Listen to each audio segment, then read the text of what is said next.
খাবেন পরে দাম, খালি 10 টাকা করে রাখবেন কোম্পানির।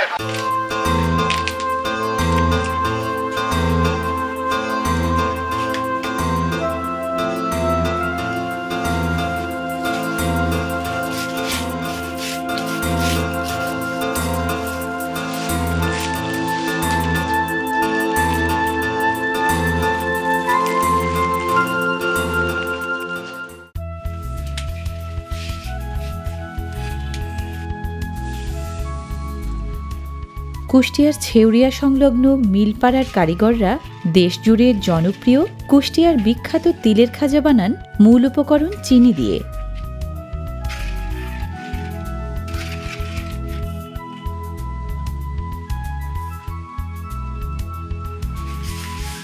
তিলের খাজার দ্বিতীয় প্রধান উপকরণ তিল।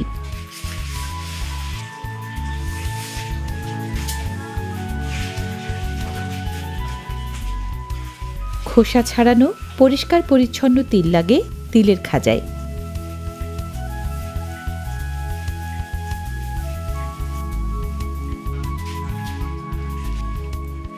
Fibre, protein, fat, calcium, magnesium, iron ও জিঙ্কের মতো পুষ্টি উপাদানে ভরা এই তিল সাধারণত সংগ্রহ করা হয় যশোর, ফরিদপুর ও পাহাড়ি অঞ্চল থেকে।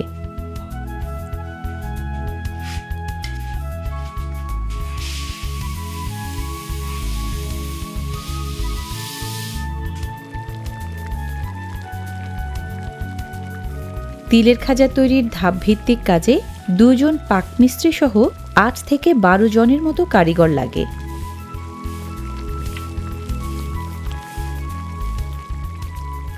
গলে যাওয়া চিনির শিরা ঘন হয়ে এলে পাকমিস্ত্রি পরিমাণ মতো ছানার পানি মেশান তাতে।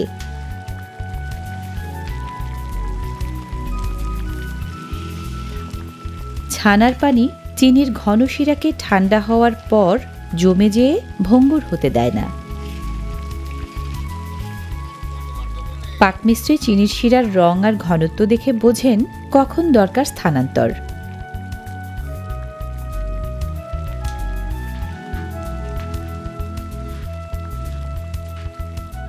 চিনির নির্দিষ্ট ঘনত্বের তপ তুলেই আয়তাকার স্ল্যাবে ঢালা হয় ঠান্ডা করার জন্য।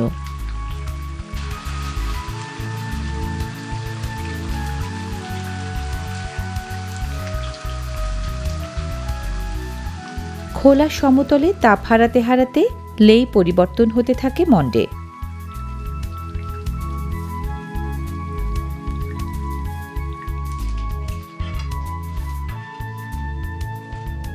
এভাবে তিলের খাজা তৈরির চল প্রথম কখন শুরু হয়েছিল নিশ্চিত করে বলা কঠিন। কুষ্টিয়ার মানুষজনের ধারণা তিলের খাজা বানানো শুরু হয়েছে ব্রিটিশ জমানায় 1900 সালের দিকে, তবে দেশ জুড়ে তা খ্যাতি পেয়েছে বাংলাদেশ স্বাধীন হওয়ার পর।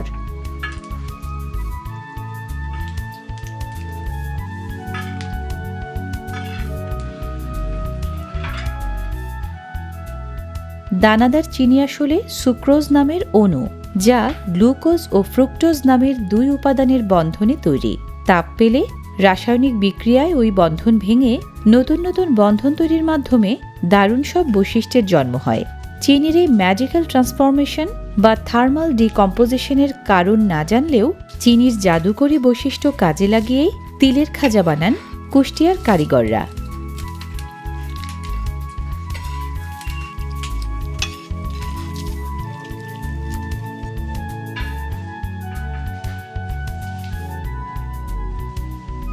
হরিণের শিংয়ের মতো দোডালা গাছের গা শিং মিস্ত্রি ভেজান পানি দিয়ে।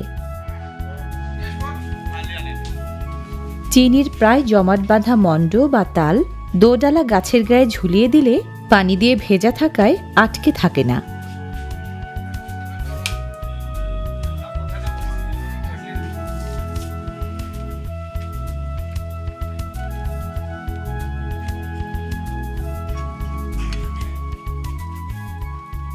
দোডালা গাছ কাঠামোটি কাজ করে পিচ্ছিল আংটার।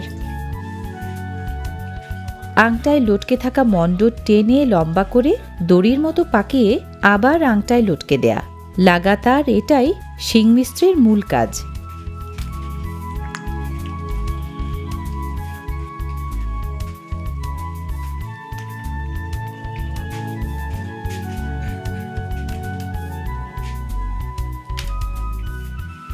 পাকিয়ে পাকিয়ে যত বেশি টানা হয়, মন্ডের স্থিতিস্থাপকতাও তত বাড়ে। পাল্লা দিয়ে পাল্টায় রঙও, গাঢ় বাদামি থেকে সোনালি, সোনালি থেকে সাদাটে সোনালি।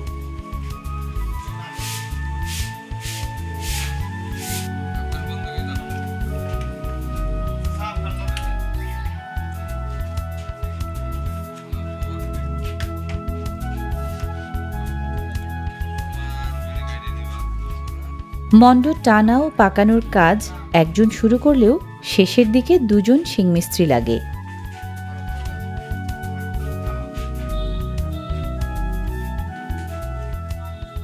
মন্ডকে দু অংশে ভাগ করে এবার পরের ধাপের কাজ। দুজনে মিলে শূন্যে ঝুলিয়ে বারবার টেনে লম্বা করার কাজটা করেন কট মিস্ত্রিরা।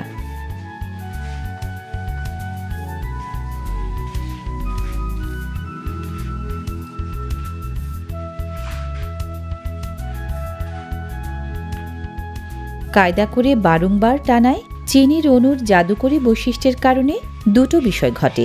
প্রথমত, মন্ডটা ভেতরে ভেতরে ফাঁপা ও সচ্ছিদ্র হয়। দ্বিতীয়ত, সাদাটে সোনালি মন্ডের রং আরও বেশি সাদা হয়।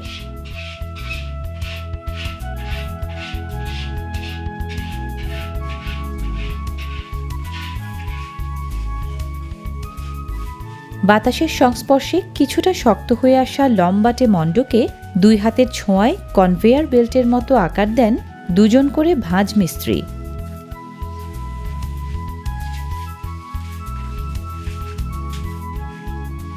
ভাঁজ মিস্ত্রিদের কাজ শেষে খাজার ঠাঁই মেলে লম্বা টেবিলে।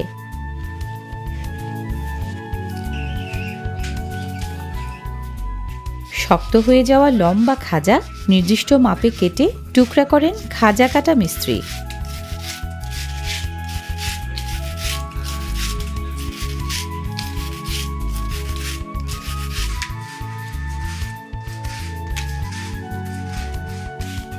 খাজা কাটা মিস্ত্রির সহযোগী কাজের সুবিধার্থে দুটো করে খাজা একত্রে রেখে আলাদা করেন ভেঙে।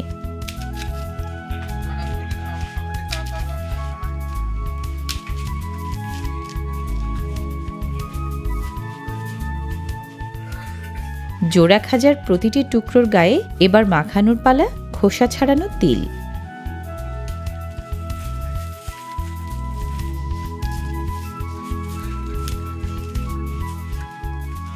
কোনোরকম মেশিন বা কলকবজা ছাড়া শুধু হাতের কৃৎকৌশলে তৈরি হয় ঐতিহ্যবাহী এই তিলের খাজা। খাজার গায়ে তিল মাখানো আর সেসব মোড়কবন্দি করার জন্য 5 থেকে 6 জনের মতো কর্মী লাগে।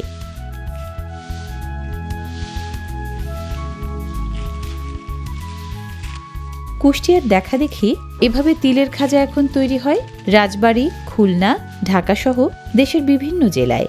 বিক্রি হয় কুষ্টিয়ার তিলের খাজা হিসেবেই।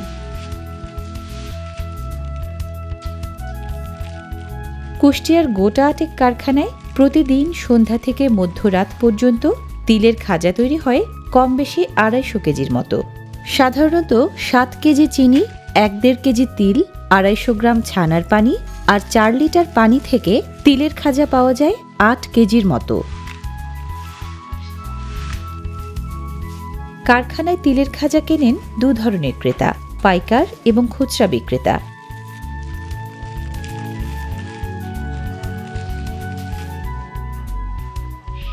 তিলের খাজার প্যাকেট পাইকারদের সাধারণত সরবরাহ করা হয় কাঠের বাক্সে ভরে।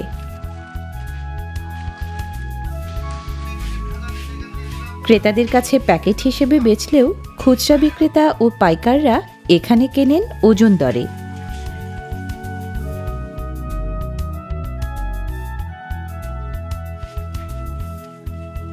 এখানে প্রতি কেজি সাধারণ তিলের খাজা বিক্রি হয় 110 টাকায় আর স্পেশাল তিলের খাজা বিক্রি হয় 200 টাকায়। রাতে তৈরি হওয়া তিলের খাজা খুচরা বিক্রেতারা সকাল থেকে বিক্রি করেন অলি গলি পথ, হাটবাজার, বাসস্ট্যান্ড, রেল স্টেশন, লঞ্চঘাট, ফেরিঘাটে।